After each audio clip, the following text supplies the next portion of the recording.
Hi friends, my name is Maruti and I'm the co-founder of Krakow. In this video, we'll be looking at the explanations for all the 26 questions of CAT 2020 quantitative paper of slot 2. Most of these 26 questions are from easy to medium difficulty level. The problem with this is that there were 26 questions and the time to solve them in the examination was just 40 minutes. So 26 questions in 40 minutes requires you to solve these questions very fast. And if you add the exam related stress to it, it becomes slightly more tricky. Otherwise, I think given enough time and without any pressure, most of the people will be able to solve many of these questions. In this video, we'll be first showing the screenshot of the question, and I would recommend you to pause the video and try to answer this question on your own. If you're not able to get it, or if you want to figure out how we have solved it, you can then watch the explanation. Krakow also provides a lot of free material for students who are preparing for MBA exams. For example, we are giving the previous papers of all the important MBA exams. Free previous papers of exams like CAT, XAT, IIFT, TIS, CMAT, SNAP. All of these papers you can find with detailed explanations, and you will be able to also download them in PDF format. You can download all of this in the link given below, or you can just Google search Krakow CAT previous papers. If you Google search this, you will be able to get the link on your own. If you're looking for XAT papers, just change CAT to XAT. So Google search Krakow XAT previous papers to get the previous papers of all of these examinations. We are also providing 3 free CAT mocks, again in the latest pattern with detailed explanation and with video solutions. So if you want to take the free mocks, again just Google search Krakow free CAT mock and you will get the link to take the free CAT mock. If you are looking for any other help in cracking any of these MBA examinations, please feel free to comment below the video. We look at all the comments and we try to help students as much as possible. Please like this video, please share it with your friends, and please subscribe to our channel. In this question, we are told that the distance from B to C is thrice the distance from A to B. So let us try to draw all the 3 cities. So suppose all of them are in a straight line like this. This is A, and you have B over here, and you have C over here. Let the distance between A to B be equal to S. Therefore, the distance between B to C will be equal to 3S. Now, 2 trains travel from A to C and they travel via B. The train of speed train 2 is double that of train 1 while traveling from A to B. So, you have train 1 and you have train 2. Initially, when they are traveling from A to B, the speed of train 2 is double that of train 1. So, let us assume that the speed of train 2 is 2x over here and the speed of train 1 is x. Now their speeds interchange when they are traveling from B to C. So now from B to C, the speed of train 1 will be equal to 2x and the speed of train 2 will be equal to x. The ratio of the time taken by train 1 to that of train 2 while traveling from A to C, that is the total time, is asked. So let us calculate the total time taken by train 1 first. For train 1, when it is traveling from A to B, that is for the first s kilometers, its speed is x kilometers. So the time it takes is s divided by x, and from B to C, that is a distance of 3s, its speed is 2x. So the time it takes is 3s by 2x. Or overall, you can take s by x common. This will be equal to 1 plus 3 by 2, or this is equal to 5 by 2 into s by x. This is the total time that it has taken train 1. If you are doing the same thing for train 2, to go from A to B, that is for the first s kilometers, its speed is 2x. So the time it takes is s divided by 2x. And for B to C, that is for 3s, its speed is x kilometers per hour. So the total time it takes is 3s divided by x. Again, we will take s by x common. So this is equal to 1 by 2 plus 3. 3 plus 1 by 2 is 3, 1 by 2 is 7 by 2. So this is equal to 7 by 2 into s by x. Now if you are taking the ratio of 5 by 2 into s by x and 7 by 2 into s by x, the required ratio after cancelling the common terms will be equal to 5:7. That is the ratio of the times taken by train 1 to train 2.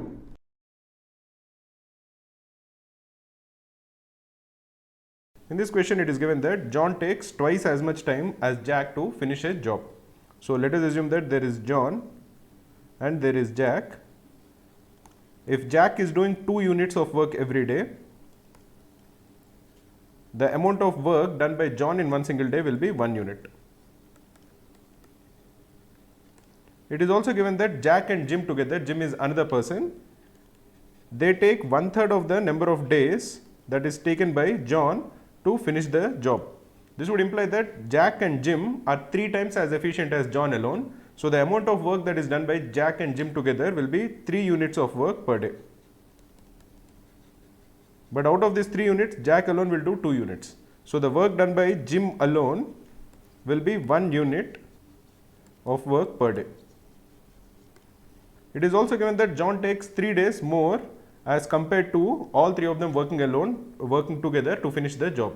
So if you assume that the total work that needs to be done is equal to say n units, the time taken by John will be n days, because that is n divided by the units of work he does in one single day.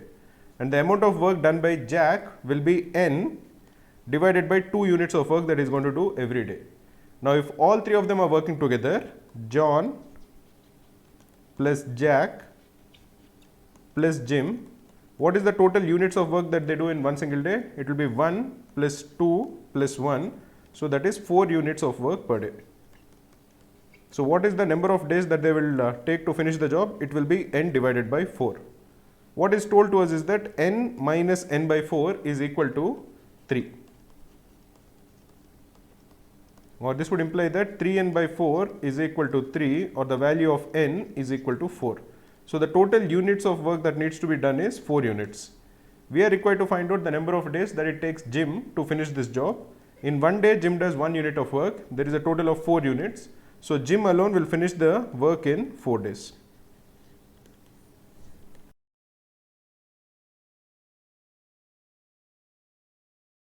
In this question, we are told that f of x is equal to x square plus ax plus b, and g of x is equal to f of x plus 1 minus f of x minus 1. It is also given that f of x, which is a quadratic equation, is always greater than or equal to 0 for all real x. We are told the value of g of 20 is equal to 72, and we are required to find out the smallest possible value of b. If you are given a quadratic equation which is of the form ax square plus bx plus c, and if you are told that this quadratic equation is always greater than or equal to 0, what it is implied is that b square minus 4ac is less than or equal to 0. This is the discriminant, and if the discriminant is negative, then the given quadratic equation will have no real roots. If you are told that the given quadratic equation is always greater than or equal to 0, it is implied that the discriminant is less than or equal to 0. So in this particular case, what is the discriminant of x square plus ax plus b? It will be equal to a square minus 4b. So a square minus 4b is less than or equal to 0, or the value of b is always greater than or equal to a square divided by 4.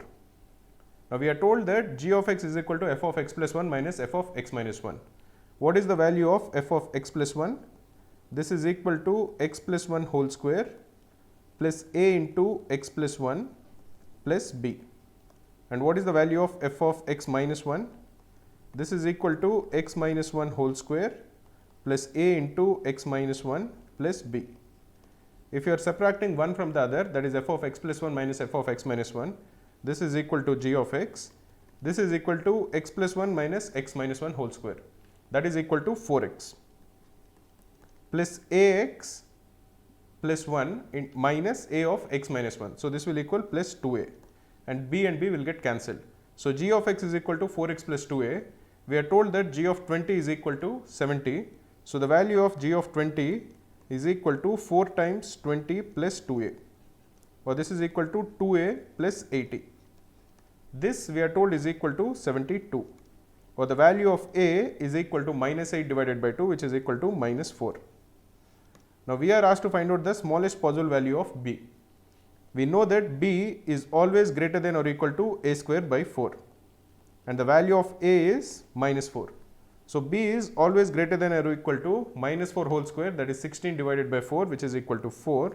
Hence the smallest possible value of b is 4. We at Krakow provide all the previous year CAT papers along with many other MBA examinations such as IIFT, XAT, SNAP, MAT, CMAT, TIS and PGDBA in the actual exam format.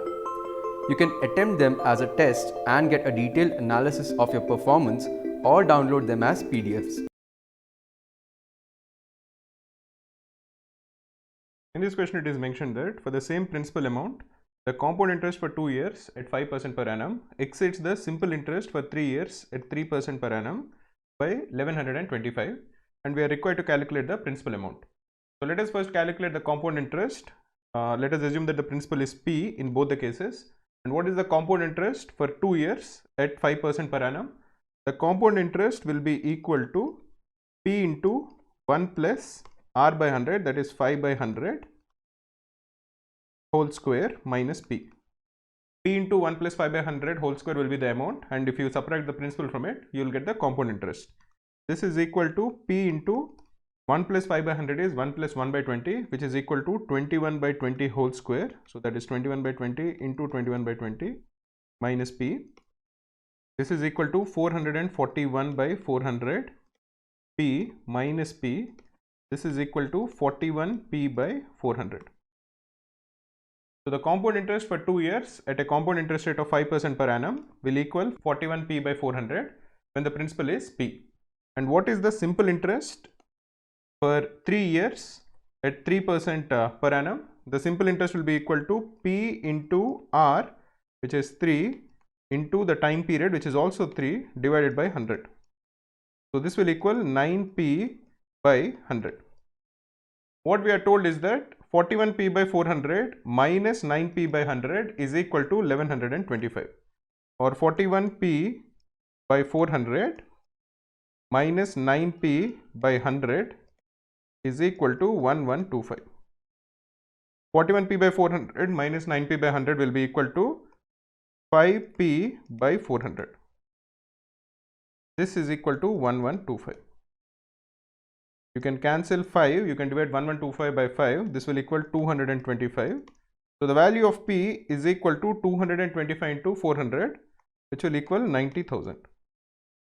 So the principal amount will be 90,000.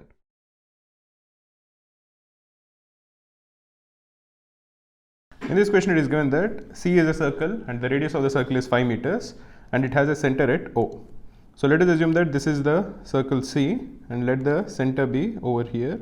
This is O. We are told that PQ is a chord of C such that it passes through 2 points A and B. A is located 4 meters north of O. So let us assume that this is somewhere over here. This is A and this is B. We are told that AO, if you connect A to O, this is 4 meters. And if you connect O to B, this is perpendicular because one of them is in the east direction and one of them is in the north direction. And this is equal to 3 meters and this is equal to 4 meters. This is A and this is B. If you extend AB such that they meet the circle, they will meet the circle at points P and Q. So it will be something like this.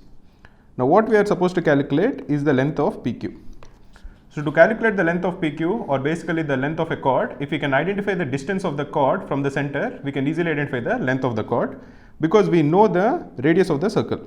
So let us first join or draw a perpendicular from O to the chord AB, to the chord PQ, and let us assume that it touches the line at a point, let us say this is equal to D. Now let us assume that AD is equal to small a and let us assume that BD is equal to small b.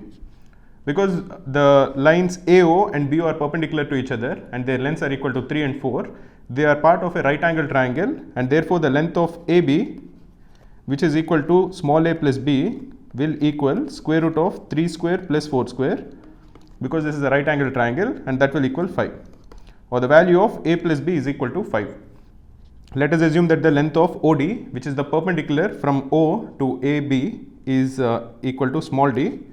So again a square plus d square is equal to 4 square, and b square plus d square is equal to 3 square.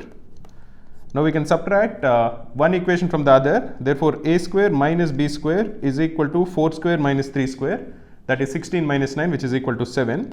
A square minus b square is equal to a minus b into a plus b. This is equal to 7. We already know that a plus b is equal to 5. So the value of a minus b will equal 7 divided by 5, which is equal to 1.4. So again a plus b is equal to 5 and a minus b is equal to 1.4. So the value of a is equal to 5 plus 1.4, that is 6.4 divided by 2, which is equal to 3.2. Using this we can calculate the length of d square, or the length of d square will equal 4 square minus a square. So that is 16 minus 3.2 whole square. 3.2 whole square is 10.24. So this is equal to 5.76. This is the length of d square. So using this we can calculate the length of the chord PQ. How are we going to do that? Suppose we just have a circle and we know that there is a chord PQ over here, and you draw a perpendicular from the center to the chord. We know the radius of the circle. This is given to us as equal to 5, and the perpendicular is equal to d. So if you assume that this is P, this is Q, and this is D, and this is O, so the length of PD square is equal to phi square minus d square. What is the length of phi square? This is equal to 25 minus d square is 5.76. So this is equal to 19.24, or the length of PD will be equal to the square root of 19.24, which will be approximately equal to 4.4. So PD is equal to 4.4. Similarly, QD will also equal 4.4, or the length of PQ will be 2 into 4.4, which is approximately equal to 8.8. So the correct answer is option A.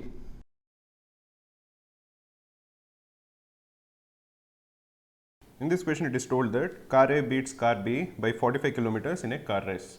Let us assume that the length of the race is equal to, say, s kilometers. Therefore, by the time A travels s kilometers, what is the distance travelled by B? B travels the entire distance except for 45 kilometers at the end. So the distance travelled by B will be equal to s minus 45 kilometers. So in the same time that A has travelled s kilometers, B has travelled s minus 45 kilometers, or the ratio of the speeds of A and B, or A by B, is equal to s by s minus 45. We are also told that B beats C by 50 kilometers. So using the same logic, the ratio of the speed of B by the ratio of the speed of C is equal to s divided by s minus 50. And car A beats car C by 90 kilometers. So again by the same logic, the ratio of the speed of A by C is equal to s by s minus 90. We are required to calculate the distance of the race, or the value of s. So we know that A by C is s by s minus 90. But if you multiply the first equation and the second equation, the left hand side will become equal to A by B into B by C, which is equal to A by C. Or A by C is also equal to s by s minus 45 into s by s minus 50. This should equal s by s minus 90. So this is one equation and one unknown. So if you solve for this, we will get the value of s. So we can cancel s on both sides. So this would imply that s into s minus 90 is equal to s minus 45 into s minus 50. We can expand the left hand side. This will equal s square minus 90s is equal to s square minus 95s plus 45 into 50. We can cancel s square on both sides, and if you bring 95s to the other side, this will become equal to 5s is equal to 45 into 50, or the value of s is equal to 45 into 10, which is equal to 450 kilometers. This is the length of the race.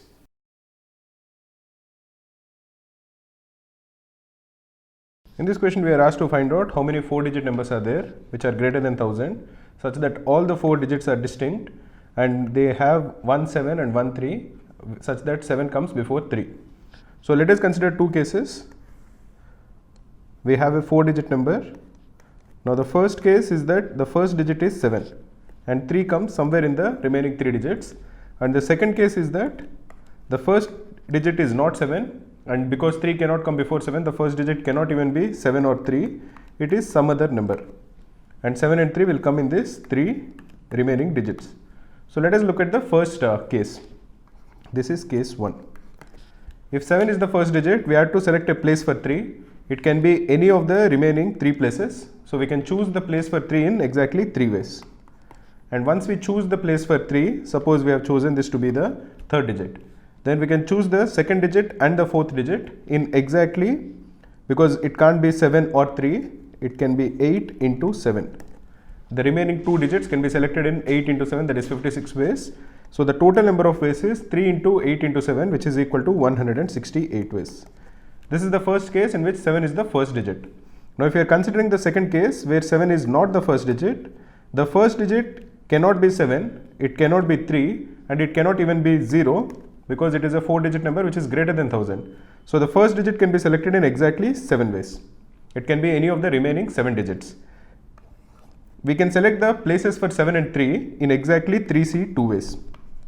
That is, out of these 3 blanks, we can select 2 blanks in 3C 2 ways, and once we have selected both the blanks, the place for 7 and 3 is already prefixed, because 7 has to come before 3.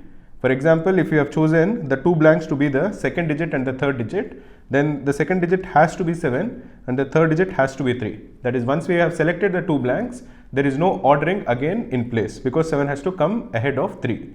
So once we have selected the positions for 7 and 3, we have also selected the first digit. So the only remaining digit can be selected in exactly another 7 ways, because it cannot be 7, it cannot be 3, and it cannot even be the first digit. So the remaining 7 digits can be allowed to take the last place. So the total number of ways in which this can be done is 7 into 3 into 7. This is equal to 49 into 3, which is 147. Therefore, the total number of 4-digit numbers which satisfy this condition is 168 plus 147, which is equal to 315.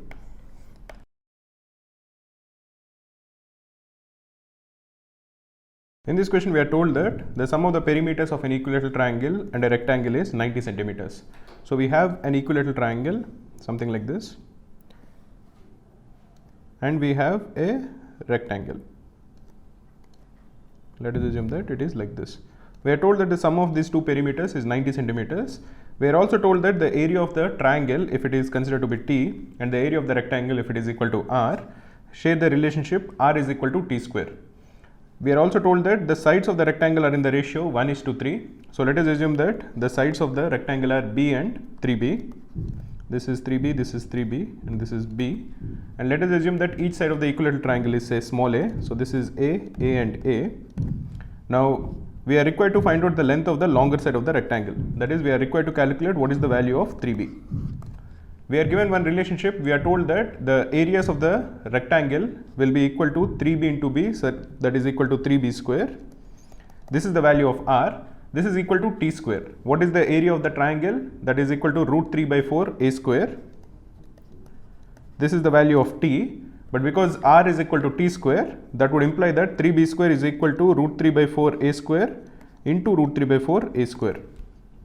We can cancel 3 on both sides, because root 3 into root 3 is equal to 3, or B square is equal to A square by 4 into A square by 4, or the value of B is equal to A square by 4, or the value of A is equal to 2 square root of B. We are given the sum of the perimeters of both the triangle and the rectangle. What is the perimeter of the equilateral triangle? This will equal 3A. And what is the perimeter of the rectangle? This will equal 3B plus B, that is 4B, plus 3B plus B, so that is another 4B, or that will equal 8B. So we know that 3A plus 8B is equal to 90 centimeters, or we can substitute instead of A 2 square root of B. So this would imply that 8B plus 6 square root of B is equal to 90. Just for ease of calculation, let us assume that square root of B is equal to x, or the value of B is equal to x square. So this equation can be transformed to equal 8x square plus 6x minus 90 is equal to 0.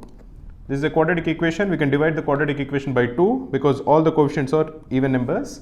So this would imply that 4x square plus 3x minus 45 is equal to 0. Or if you are factorizing this, 4x square plus 15x minus 12x minus 45 is equal to 0, or x minus 3 into 4x plus 15 is equal to 0. So the value of x is equal to 3. The second value of x, which is equal to minus 15 by 4, is not allowed because x has to be a positive number. So if x is equal to 3, what is the value of b? the value of b will equal x square, which is equal to 9. So the length of the sides of the rectangle are 9 and 27. This is also 9 and 27. And the sides of the equilateral triangle A will equal 2 into square root of b, or 2 into 3, that is equal to 6. So this is 6, 6 and 6. What we are required to find out is the value of 3b, which is the length of the longer side of the rectangle, which will equal 27.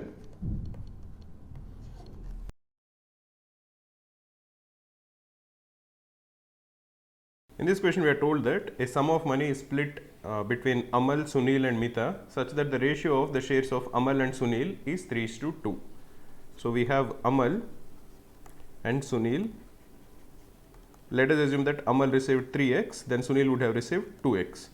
While the ratio of the shares of Sunil and Mita, there is beta also, their shares are in the ratio 4:5. So this is 4 and 5. So let us assume that Sunil has received 4y, then Mita would have received 5y. You want to make the ratio of the shares of Sunil to be the same, that is 2x is equal to 4y, or you can figure out that x is equal to 2y. This would imply that Amal's share, which is 3x, is actually equal to 6y, 2x will equal 4y, and then there is 5y, or basically the ratio of the shares, if you are combining the two ratios, is 6:4:5. We are also told that the difference between the largest and the smallest of these three shares is 400. The largest is Amal, which is 6y, and the smallest is Sunil, which is 4y, or the value of 6y minus 4y is equal to 400, or the value of 2y is equal to 400, which implies that y is equal to 200. Therefore, the value of Sunil's share, which is equal to 4y, will equal 800.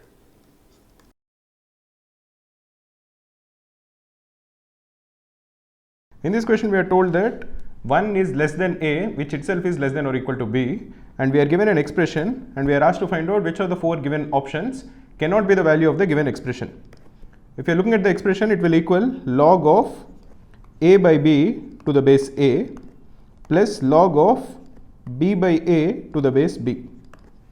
What is the value of log of a by b to the base a? If you expand it, this will become equal to log of a to the base a minus log of b to the base a, and the value of log of b by a to the base b will become equal to log of b to the base b minus log of a by a to the base b. Log of a to the base a and log of b to the base b will equal 1. So this is 1 and this is equal to 1, and the value of, if you assume that the value of log b to the base a is equal to y, then the value of log of a to the base b will equal 1 by y. So the given expression is of the form 1 minus y plus 1 minus 1 by y. Now this is equal to 2 minus y plus 1 by y.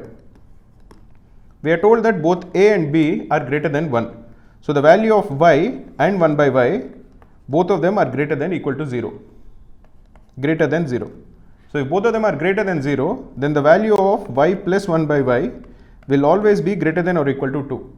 This you are going to get by using the arithmetic mean is greater than or equal to geometric mean theorem. Y plus 1 by y divided by 2, which is the arithmetic mean of y and 1 by y, is greater than or equal to square root of y into 1 by y. This is equal to 1, or the value of y plus 1 by y is always greater than or equal to 2. So the given expression, which is 2 minus of y plus 1 by y, is always less than or equal to 0. If you are looking at the options, option A is possible because this given expression can equal 0, and option B and D, both of them are negative, so that is also possible. The only value which is not possible is option C, which is a positive number.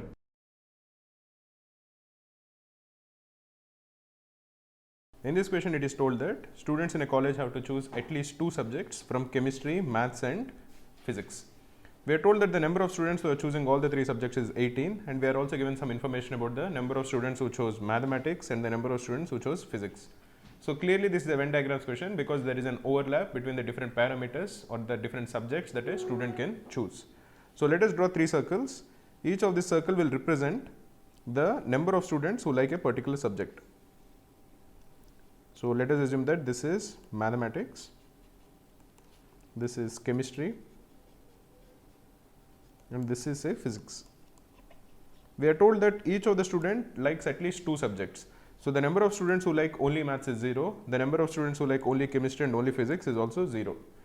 18 students like all the 3 subjects. So the overlap in the middle will be equal to 18.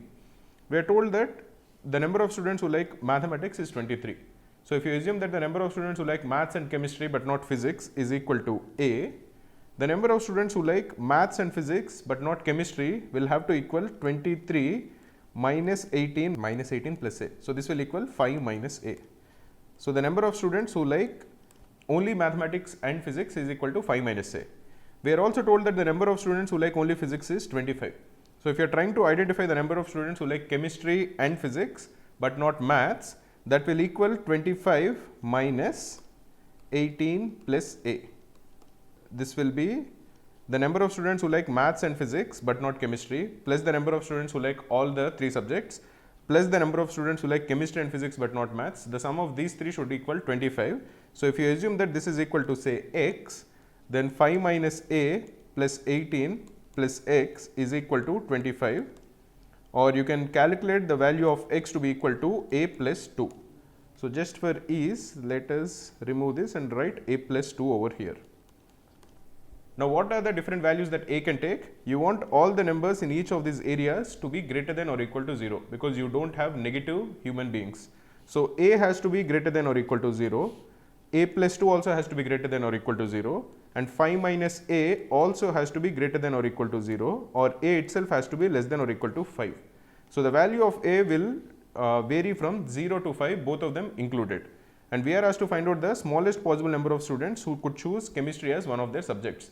If you are calculating the sum of all the areas which are included in the circle of chemistry, that will be equal to A plus 18 plus A plus 2. This is the total number of students who like chemistry as one of the subjects. So that will be equal to 20 plus 2A, and you are trying to find out the minimum possible value of 20 plus 2A. You know that the minimum possible value of A is 0. So the minimum possible value of 20 plus 2A, which is equal to 20, will be the correct answer.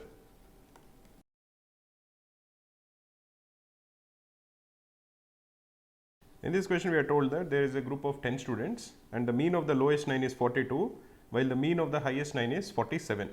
So let us assume that when you arrange the scores in ascending order, the scores are 1, 2, 3, 4, 5, 6, 7, 8, 9 and 10.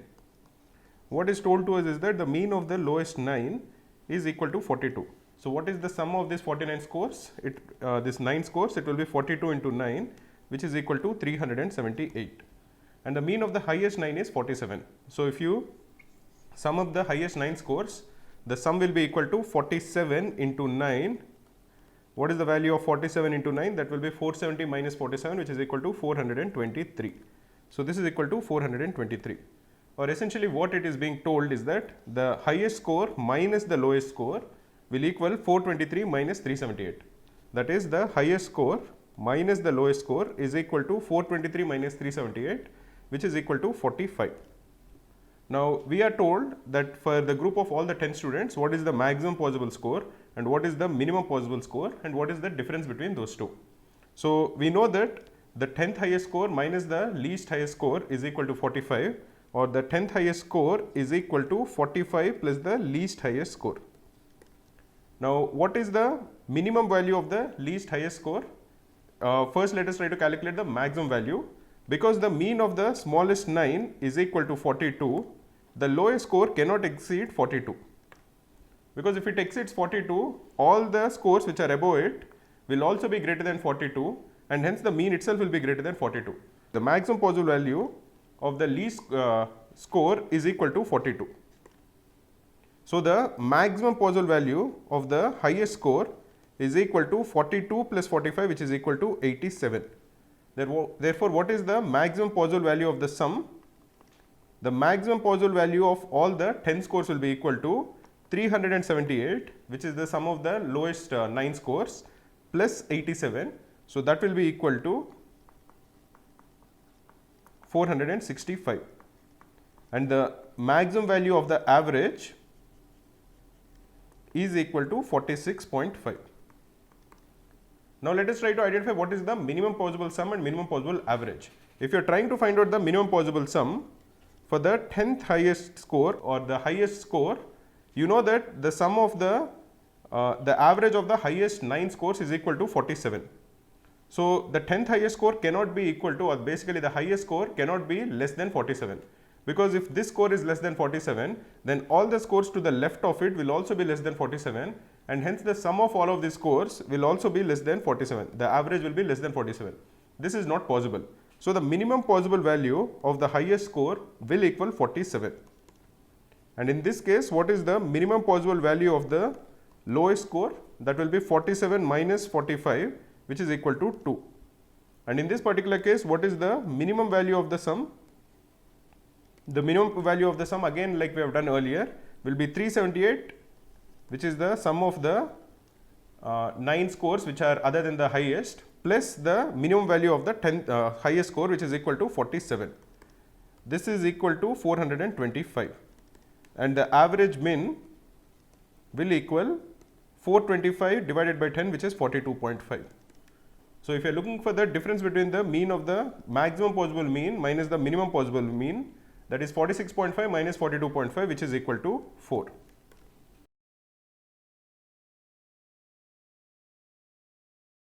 In this question, we are told that A and B are 2 points on a straight line. So let us assume that these are the 2 points A and B. This is A and this is B. Now Ram is running from A towards B and Rahim is running from B towards A.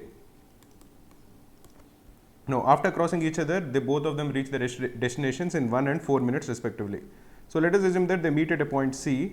Ram continues to run towards B and Rahim will continue to run towards A. But Ram will take 1 minute and Rahim will take 2 minutes. If they start at the same time, we are required to calculate the ratio of Ram's speed to Rahim's speed. Let us assume that Ram's speed is x and Rahim's speed is y. Let us also assume that the initial time that it has taken before both of them met is equal to t. Therefore, what is the value of AC? AC is the distance Ram has covered in t hours, so it will be x into t. Similarly, what is the distance BC? BC is the distance that Rahim has travelled in t hours, so it will be equal to y into t. But another way to look at BC is that BC is the distance that Ram has travelled in 1 minute.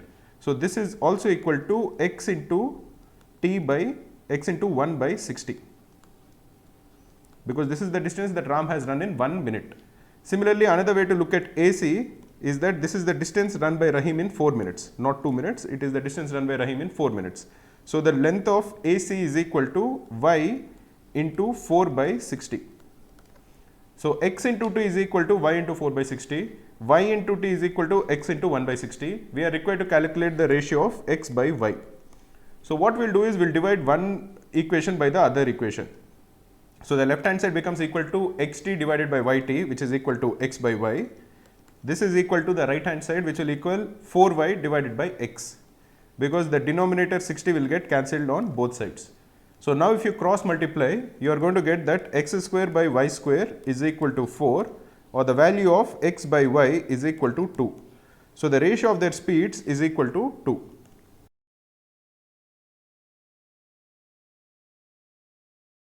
In this question, we are told that there are two circular tracks, T1 and T2. So this is T1 and this is T2. The radius of T1 is 100 meters and the radius of T2 is 20 meters. Both of them meet at a point called A, and from both of these points, Ram and Rahim start walking on the tracks T1 and T2. So in this track T1, Ram is walking, and in T2, Rahim is walking. The speeds of both of them is given. Ram is walking at 15 kilometers per hour and Rahim is walking at 5 kilometers per hour. We are asked to find out the number of rounds that Ram will make before he meets Rahim again for the first time. So let us try to identify how much time Ram is going to take to finish one round, because if they are meeting at any point, that point has to be A, which is the only point of intersection. So Ram will complete one round in 2 pi r, which is the circumference of T1, which is 2 into pi into the radius is 100, divided by his speed, which is 15 kilometers per hour.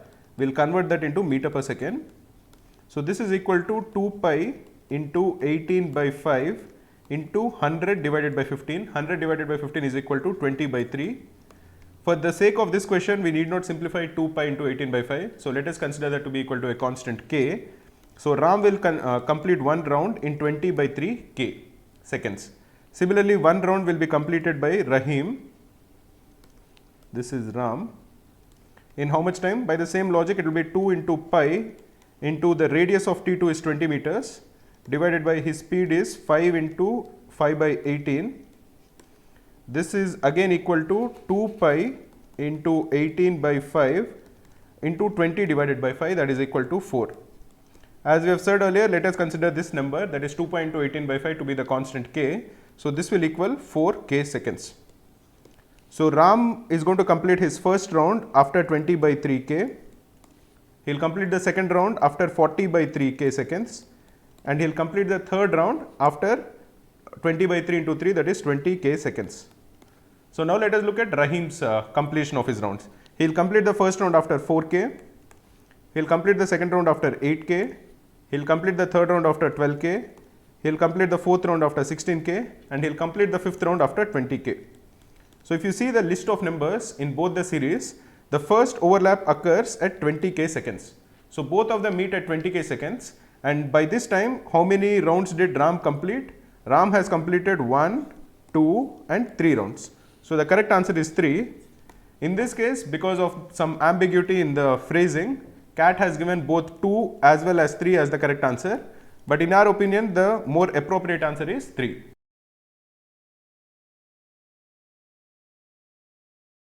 In this question, we are told that C1 and C2 are concentric circles such that the diameter of C1 is 2 centimeters longer than that of C2.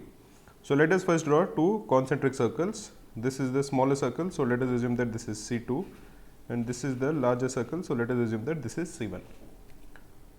So we have this to be equal to C2 and the larger circle to be equal to C1. The diameter of C1 is 2 centimeters longer than the diameter of C2. So if you assume that the radius of C2 is equal to R, then the radius of C1 will equal R plus 1. Because if diameter is 2 centimeters long, radius will be 1 centimeter long.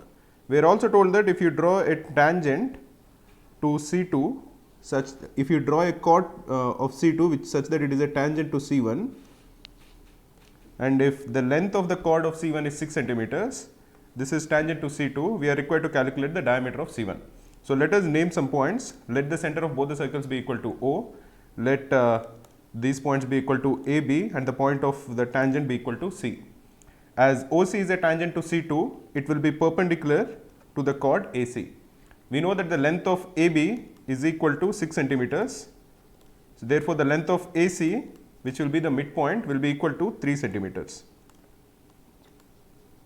We also assumed that the radius of the smaller circle C2 is equal to R.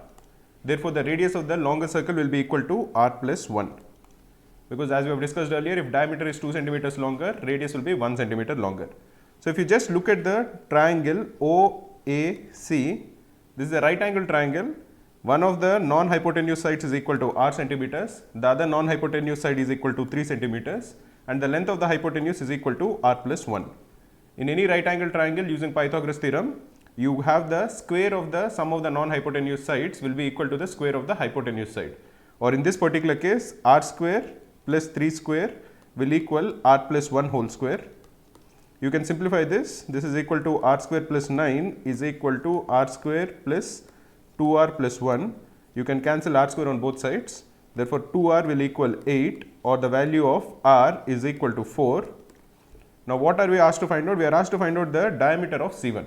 What is the radius of C1? That is, the radius of the longer circle will be R plus 1, which is equal to 5 centimeters. This is the radius of the longer circle.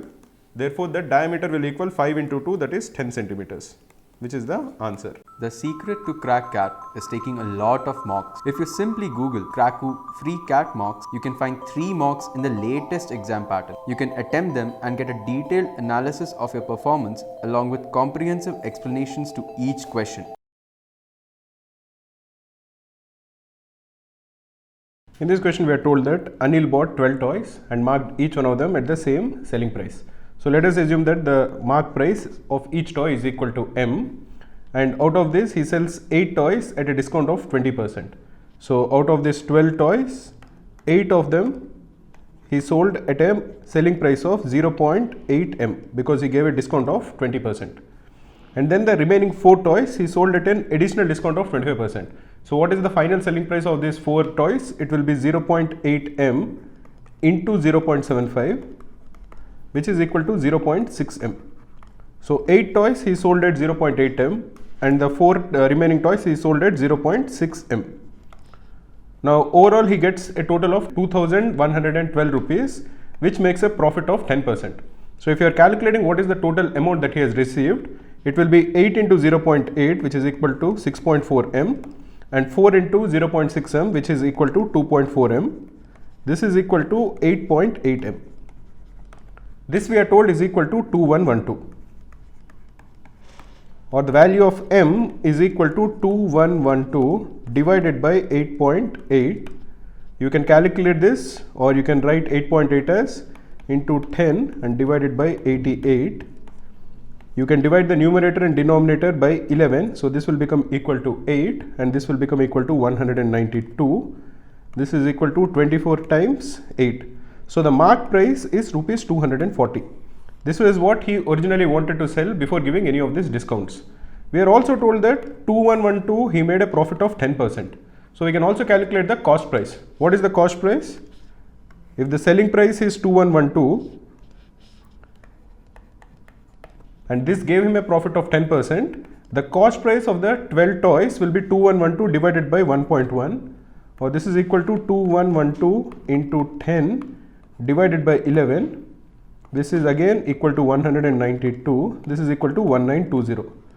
1920 is the cost price of 12 toys. So what is the cost price of one toy? It will be 1920 divided by 12. 1920 divided by 12 will equal 160. So the cost price of a toy is equal to 160. He initially marked it at 240, but then he gave some discounts. What we are required to find out is, without any of these discounts, what is the percentage of profit. So if you had sold a toy which cost him 160 rupees at a price of 240 rupees, the profit would have been 240 minus 160, which is equal to 80. To calculate the profit percentage, you divide it by the cost price and multiply by 100. So this will be equal to 1 by 2 into 100, which is equal to 50%. So the correct answer is 50.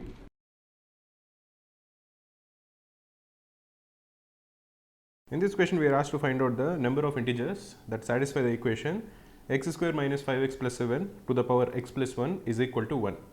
If x is an integer, x square minus 5x plus 7 is an integer and x plus 1 is also an integer. So this is of the form a to the power b is equal to 1, where both a and b are integers. So now you have 3 cases. The first case is that b is equal to 0, that is the number in the exponent is equal to 0. The second case is that a is equal to 1, that is the number as the base is equal to 1. And the third case is that a is equal to minus 1 and b is an even number. These are the 3 cases that are possible. Let us look at the first case where the number in the exponent is equal to 0. That would imply that x plus 1 is equal to 0, or the value of x is equal to minus 1. Let us look at the second case where the number in the base is equal to 1. That would imply x square minus 5x plus 7 is equal to 1, or x square minus 5x plus 6 is equal to 0. This is x minus 2 into x minus 3 is equal to 0. So the value of x is equal to 2 or 3. Let us look at the last case where a is equal to minus 1 and the number in the exponent is an even number. If a is equal to minus 1, it would imply that x square minus 5x plus 7 is equal to minus 1, or x square minus 5x plus 8 is equal to 0. But this quadratic equation will not have any real roots. Why does it have no real roots? Because the number b square minus 4ac, that is the discriminant, is less than 0. In a quadratic equation of the form ax square plus bx plus c is equal to 0, for this quadratic equation to have real roots, you want the discriminant, that is b square minus 4ac, should be greater than or equal to 0. Only then will this quadratic equation have real roots. In this particular case, b square is minus 5 square minus 4 into 8 into 1. This is equal to 25 minus 32, which is equal to minus 7, which is less than 0. So this quadratic equation has no real roots, so there are no roots in the third case. So the total number of integral roots for the given quadratic equation are x is equal to minus 1 or 2 or 3, so there are 3 real roots.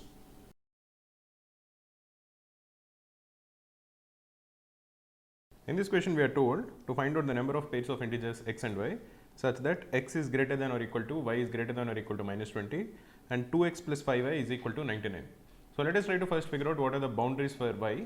So in this case we are told that x is greater than or equal to y and 2x plus 5y is equal to 99.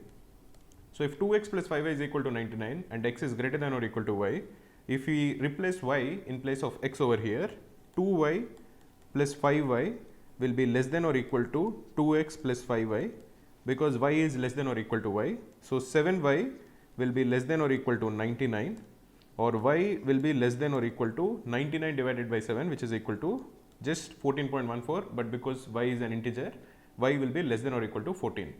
We also know that y it is given to us is greater than or equal to 20. So the list of numbers that y can take is from minus 20 to minus 14, but can take all those values. We will notice that 2x is equal to 99 minus 5y. So if y is even, then 5y will be even and 99 minus 5y will be odd, but the value of 2x will always be even. So you want 99 minus 5y to be even, therefore 5y has to be odd, or y itself has to be odd. Therefore we have to find out all the odd integers which lie between minus 20 to 14, and for each such value of y we will find a unique value for x. And what are all the odd integers between minus 20 and 14? If you are looking at the odd integers which are negative in value, there will be minus 19, minus 17, minus 15, dot dot dot, minus 1. There are 10 such values for y. And if you are looking for positive values of y, there will be 1, 3, 5, 7, 9, 11, 13. This is 7. So the total number of values that y can take are 10 plus 7, which is equal to 17. And for each such value of y, we will be able to find a integral value for x. So the correct answer is 17.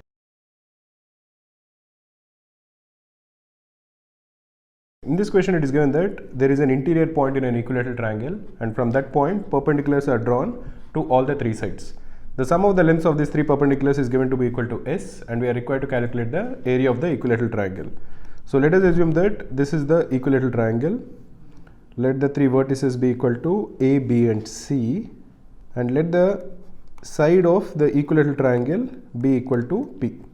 So AB is equal to P, AC is equal to P and BC is equal to P. Let the interior point be a point G which lies somewhere inside. Let this be equal to G, and from G let us draw perpendiculars to all the three sides. So this will be one, this will be the other, and this is the third one. Let the lengths of the three perpendiculars be equal to A, B and C. So let this be equal to A, let this be equal to B and let this be equal to C. We are told that the sum of these perpendiculars is equal to S. So A plus B plus C is equal to S. Now we have to calculate the area of the triangle. So let us connect the point G to all the three vertices. So let us connect G to B. Let us also connect G to A, and let us also connect G to C. Now what is the area of the triangle? The area of the triangle ABC is the sum of the areas of AGC, that is this triangle, plus BGC, that is this triangle, and AGB, that is this triangle. That is the area of the triangle ABC. Now what is the area of AGC? It is equal to half into base into height. The base of AGC is the length AC, which is equal to P, and the height is equal to B. Similarly, BGC is equal to half into the base BC, which is also equal to P, into the height, which is equal to A. And the area of AGB is equal to half into AB, which is also equal to P, into the height, which is equal to C. Or the area of triangle ABC is equal to half into P into A plus B plus C. This is equal to S. This is equal to P into S divided by 2. But what is the area of an equilateral triangle? The area of an equilateral triangle is equal to root 3 by 4 into P square. So here we can cancel 1P and we can cancel 2 over here, and the value of S is equal to p into root 3 by 2, or the value of p is equal to 2s by root 3. So if you're trying to calculate the area of the equilateral triangle in terms of s, we have to calculate the value of root 3 by 4 into p square, which is equal to root 3 by 4 into 2s by square root of 3 into 2s by square root of 3. This is the area of the equilateral triangle. We can simplify this. We can cancel 4 in the denominator and root 3 in the numerator. This will equal s square by root 3.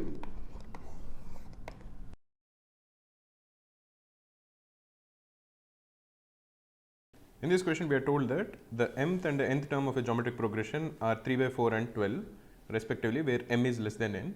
We are also told that the common ratio of the geometric progression is r, which is an integer, and we are required to calculate the minimum possible value of r plus n minus m.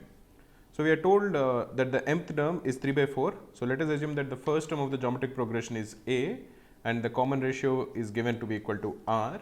So a into r to the power m minus 1 is equal to 3 by 4. This is the mth term, and a into r to the power n minus 1 is equal to 12. This is also given to us.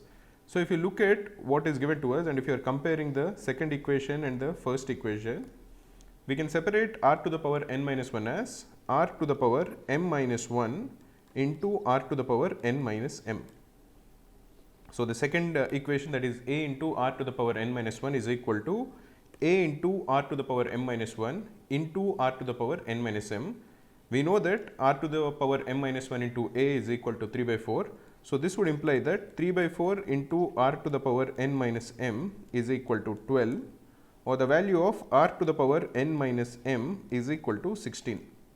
Just for ease, let us assume that n minus m is equal to p, which will be another natural number because n is greater than m. So r to the power p is equal to 16, and we are asked to find out the smallest possible value of r plus p. What do we know about r and p? We know that r is an integer. So r can be either greater than or less than 0, and we are told that p is a natural number. P is a natural number because m is less than n. So if you are trying to identify what are all the possible values for the given equation r to the power p is equal to 16, it will be either minus 4 whole square, or minus 2 to the power 4, or 2 to the power 4, or 4 to the power 2, or finally 16 to the power 1.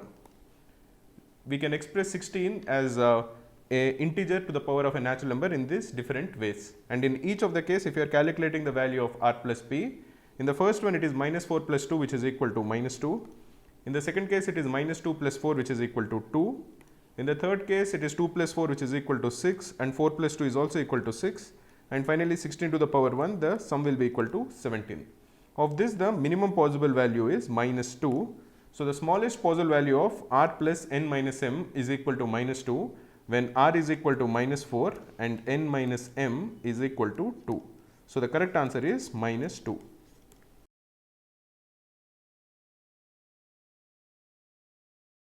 In this question, we are told that in May, John bought the same amount of rice and wheat that he had bought in April, but he had to pay 150 more because the price of rice increased by 20% and the price of wheat increased by 12%. So he bought some rice and he bought some wheat. Let us assume that in April, the amount of rice that he bought in both the months, because he bought the same, it is say A kgs and B kgs. Let us assume that the price of rice in April is X and the price of wheat in April is Y. Therefore, what is the price of rice in May? In May, it increased by 20%, so this becomes equal to 1.2x, and wheat will become 1.12y. So what is the total amount of money that he spent on rice in April? That will be AX, and the total amount of money that he spent on wheat will be plus BY. This is the total amount of money that he spent in April. Similarly, the total amount of money that he spent in May would be equal to 1.2 AX plus 1.12 BY. The difference between these two is given to be equal to 150. For the value of 0.2 AX plus 0.12 BY is equal to 150. What is told to us is that the amount of money that he spent on rice in April is equal to 450. Or the value of AX is equal to 450. Therefore, what is the value of 0.2 into AX? That will be 450 into 0.2, which is equal to 90. So this is equal to 90. which would imply that 0.12 into by, this will equal 60. That is 150 minus 90. If 0.12 into by is equal to 60, the value of by will equal 500. That is 60 divided by 0.12. This is the amount of money that he spent on wheat in April. What we are asked to find out is the amount of money that he spent on wheat in May. So that will equal 500 into 1.12, which is equal to 560. So the answer in this case is 560. We at Krakow provide all the previous year CAT papers along with many other MBA examinations such as IIFT, XAT, SNAP, MAT, CMAT, TIS and PGDBA in the actual exam format. You can attempt them as a test and get a detailed analysis of your performance or download them as PDFs. In this question, we are told that x and y are non-negative integers such that x plus 9 is equal to z and y plus 1 is equal to z. So let us assume that the three numbers are x, y and z. If we assume that x is equal to x, the value of z will become equal to x plus 9, and this would imply that y, which is just one number less than z, will become equal to x plus 8. So you have three numbers x, x plus 8 and x plus 9, and we are told that x plus y is less than z plus 5. So x plus, what is the value of y? That will become equal to x plus 8 is less than z plus 5. The value of z is x plus 9. So this is less than x plus 9 plus 5. We can cancel x on both sides. So x plus 8 is less than 14 or x is less than 6. We know that x is a non-negative integer. So the values that x can take will be 0 or 1 or 2 or 3 or 4 or 5. These are the values that x can take because x is non-negative, so it has to be greater than or equal to 0 and x is less than 6. Now we are required to find out the maximum possible value of 2x plus y. What is the value of 2x plus y? It will be equal to 2x plus y, but y is equal to x plus 8. So this will be equal to 2x plus x plus 8, which is equal to 3x plus 8. We are required to find out the maximum possible value of this, where x can be any number between 0 and 5. So for this to be the maximum value, x has to be maximized, or the value of x will be equal to 5. Therefore 3x will be 15 and 15 plus 8 is 23. So the correct answer is 23.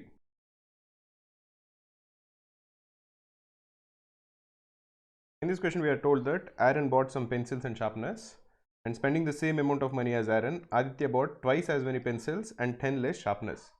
So there is Aaron,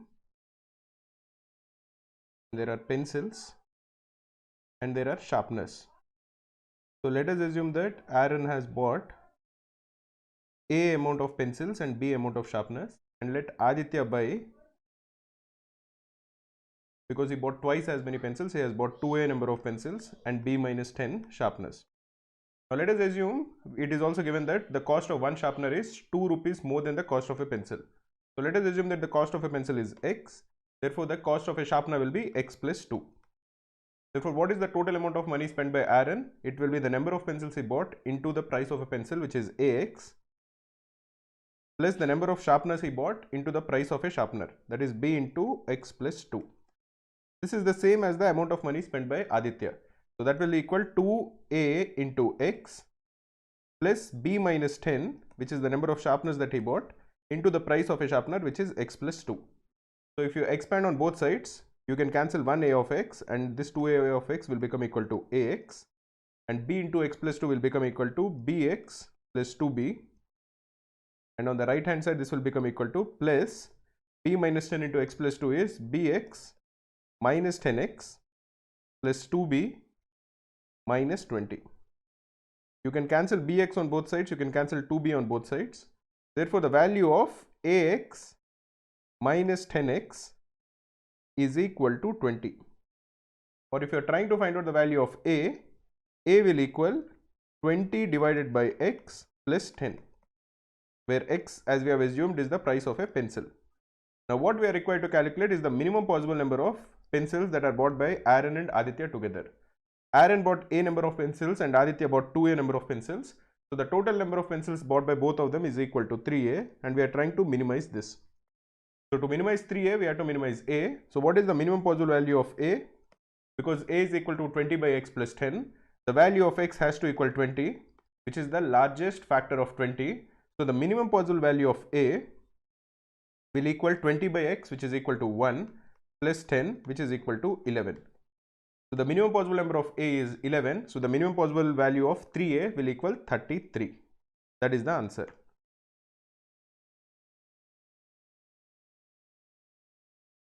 In this question, we are asked to find out the maximum possible value of x divided by square root of 1 plus x to the power 4. We are told that x is a real number. So let us assume that the given expression is equal to y. So y, we are supposed to calculate the maximum possible value, where y is equal to x divided by square root of 1 plus x to the power 4. In order to remove the square root in the denominator, let us square both the sides. So y square is equal to x square by 1 plus x to the power 4. And we are required to calculate the maximum possible value of y. If you are looking at the right hand side, it is x square divided by 1 plus x to the power 4. So let us divide the numerator and denominator by x square. So this becomes equal to 1 by x square plus x square. If you are looking just at the denominator, which is equal to x square plus 1 by x square is always a positive number. So x square plus 1 by x square divided by 2 is always greater than or equal to square root of x square into 1 by x square, which is equal to 1. This is the arithmetic mean is greater than or equal to geometric mean. So x square plus 1 by x square is always greater than or equal to 2. So if you divide this or take the reciprocal on both sides, 1 by x square plus 1 by x square, this will always be less than or equal to 1 by 2. Or in the given expression, y square will always be less than or equal to 1 by 2, or y itself will always be less than or equal to 1 by square root of 2. Therefore, the maximum value of y will be equal to 1 by square root of 2.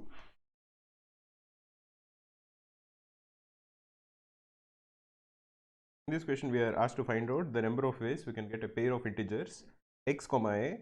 They can be chosen such that x square minus 2 modulus of x plus modulus of a minus 2 is equal to 0. Note that x and a are integers. They can be both positive as well as negative.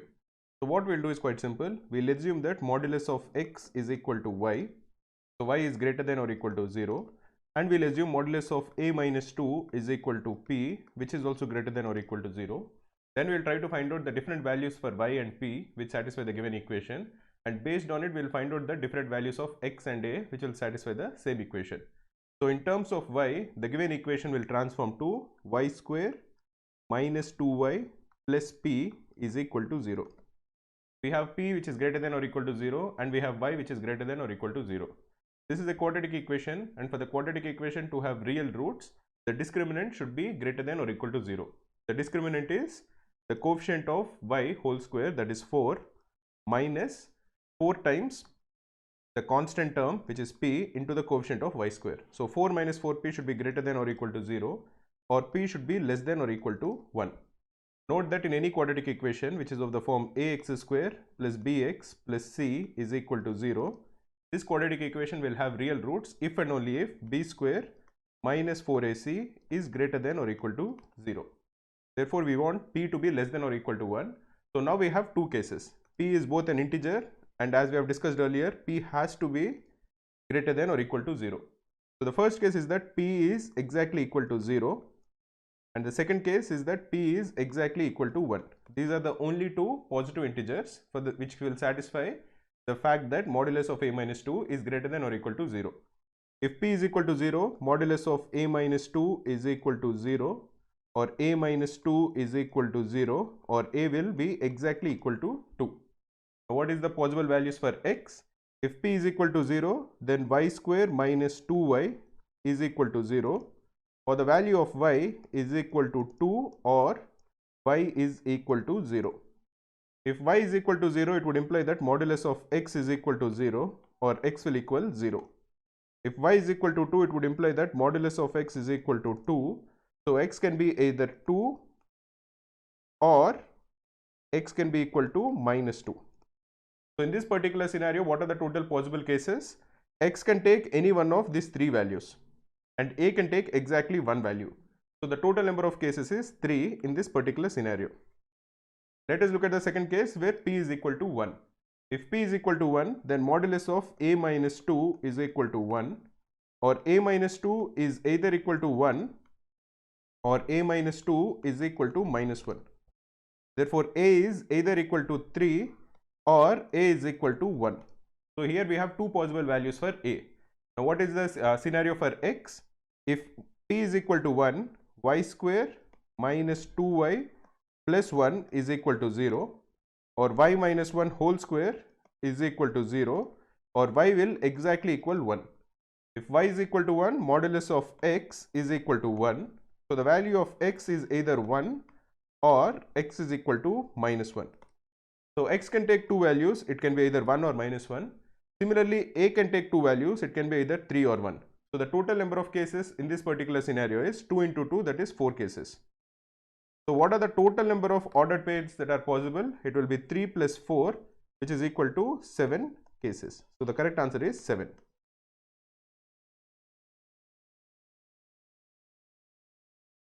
In this question, we are told that x and y are two positive real numbers such that x plus y is equal to 102, and we are asked to calculate the minimum possible value of 2601 into 1 plus x into 1 plus y. So if we are looking at the expression for which we have to find the minimum possible value, we have to find the minimum possible value for 2601 into 1 plus 1 by x into 1 plus 1 by y.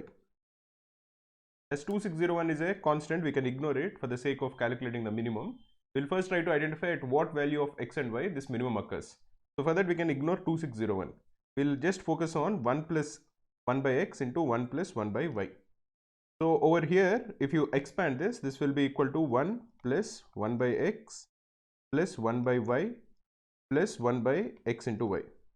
So we are required to find out for what value of x and y this expression attains its minimum. Again, we can ignore 1 because it's a constant. So let us focus only on 1 by x plus 1 by y plus 1 by x into y. So over here, the common denominator for this will be x into y. So 1 by x plus 1 by y plus 1 by xy is equal to x plus y plus 1.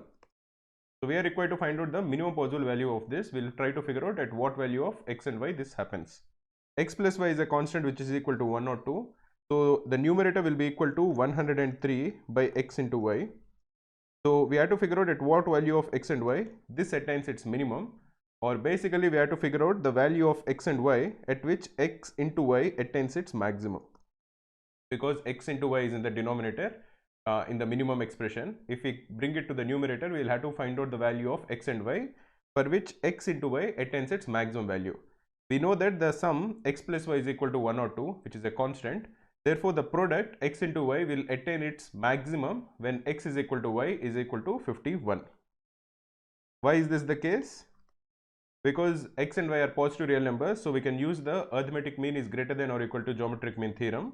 So x plus y divided by 2 is always greater than or equal to square root of xy, or square root of xy is always less than or equal to x plus y is 1 or 2 by 2, which is 51, and this equality will occur when x is equal to y. So x is equal to y is equal to 51 is when x into y attains its maximum.